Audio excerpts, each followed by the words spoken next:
Nah, hal ini sangat menjelaskan tips bagaimana bukan tips sih memilih kaedah tentang perawatan medis yang betul. Kita tahu bahwa semua kita wajib berfungsi dengan cara bersikap, tapi belum kita tahu juga dan sampai ke aman kenapa ada juga banyak mereka-mereka yang bahaya sebenarnya yang menggunakan rutin. Jadi kebanyakan di antaranya itu adalah kosmetik yang dari clean. Jadi kita kadang banyak karena alat tidak menggunakan kesehatan, juga tidak perilaku kesehatan dan sebagainya. Maka dari itu, kadang vitamin-vitamin yang betul adalah harus berpengetahuan. Jadi kita menentukan dulu makeup mana yang sesuai digunakan untuk semua kalangan umum. Tapi anak-anak perempuan tidak boleh menggunakan makeup yang terlalu bermerah-merah karena mereka takut ini. Karena mungkin bukan anak itu belum ketahanan kecantikan karena berbeda dengan orang dewasa. Dan ini makeup kalangan umum tadi kita berikan itu adalah berhubung dengan bedah, berhubung dengan bedah dan juga seimbang aja. Jadi kenapa? Karena kalau makeup lain itu bisa merusak komponen tertentu karena kan belum sepenuhnya bisa melihat dengan luas. Namun ketika mencapai usia remaja sampai dewasa muda itu biasa dewasa itu makeup itu sudah macam-macam dengan bahan bekas asalkan dengan syarat dengan bahannya tidak boleh berbahaya dan juga tidak kadaluarsa. Jadi kayak makeup yang betul itu pertama kita dimulai dari ini eyeshadow brush ya. Eyeshadow brush itu tuh ada dua jenis, ada yang bagian atas atau di bawah. Jadi eyeshadow disarankan itu eyeshadow tidak terlalu banyak besar mata ya. Jadi makeup dengan warna yang warnanya bebas, kita kan tidak perlu warna yang agak menor ya. Karena kan bisa menjadi jelek. Tapi kalau dengan warna yang biasa tuh bisa menjadi cantik. Yang kedua, untuk memilih blush on yang disarankan itu dengan kondisi pemberi persyaratannya adalah itu bedaknya tidak boleh ada retak-retak, terutama bukan hanya bagian udang puffnya tapi juga cerminnya. Terus puffnya juga harus bersih ya, karena dengan itu bisa makeup kita membuat wajah itu menjadi lebih lembut ya.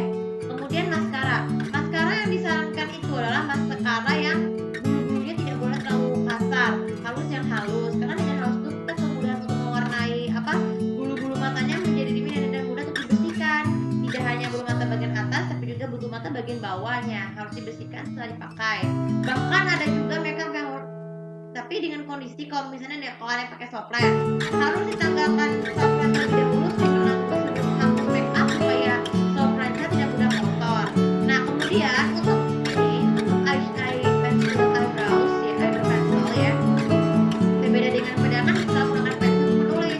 Tapi pensil saranku itu tidak seperti pensil menulis. Pensil alis yang saranku itu buat tegar dan tegal itu bisa menutupi bagian alis ya agar tercantik. Jangan terlalu menor, hitam boleh tapi asalkan dengan halus yang lembut dan tidak kasar. Untuk lipstick ataupun lip gloss yang disarankan itu lip glossnya tidak boleh terlalu menor. Tapi cara sahabat pembeli yang betulnya adalah tidak boleh ada goresan makeup seperti itu, goresan lipstick seperti itu ataupun dengan terlalu kuat ya. Kemudian juga harus ditiup terlebih dahulu, harus dibersihkan dengan tisu terlebih dahulu ya untuk pembeli agar tidak mudah berantakan ke mana-mana termasuk baju. Karena kan cairan es itu kan bisa mendapat karena baju kan agak susah dihilangkan. Jadi harus dengan makeup dengan betul dan tapi tidak menor. Warnanya kebanyakan itu diantaranya warna biru, warna jingga, warna merah dan sebagainya. Lalu kemudian untuk melurus alis ya untuk misalnya bukan tidak boleh terlalu yang mengakibatkan bulu mata putus. Jadi gunting ujungnya itu tidak boleh terlalu tajam ya untuk meluruskan maskara agar tidak gampang sakit. Kalau sebagian lebih aman gunakanlah maskara buatan agar tidak terlalu ini agar tidak terlalu menutupi menyebarkan kotoran jika terkena air. Nah, dan yang paling terakhir sekali untuk krim atau facial cream ya. Facial cream yang disarankan itu bahan yang banyak kandungan herbal, tidak berbahaya, terutama yang bisa menimbulkan jerawat atau setidaknya memberi peralatan makeup yang lain itu kayak misalnya obat ini, misalnya kayak toner, lalu kemudian ada dan juga lain sebagainya. Pokoknya krim yang seperti itu tuh bisa menggunakan kulit. Nah, jadi untuk video kali ini sebenarnya kesimpulan dari vlog ini adalah kalau jika kita memilih makeup dengan betul ya, kita tidak hanya harus menghemat uang tapi juga menghemat waktu untuk tapi juga membuat diri kita lebih cantik. Jadi kalau kita makeup yang kurang ya bersyukur aja pakai lens seadanya. Oke teman-teman, kali ini sudah bermanfaat dan aku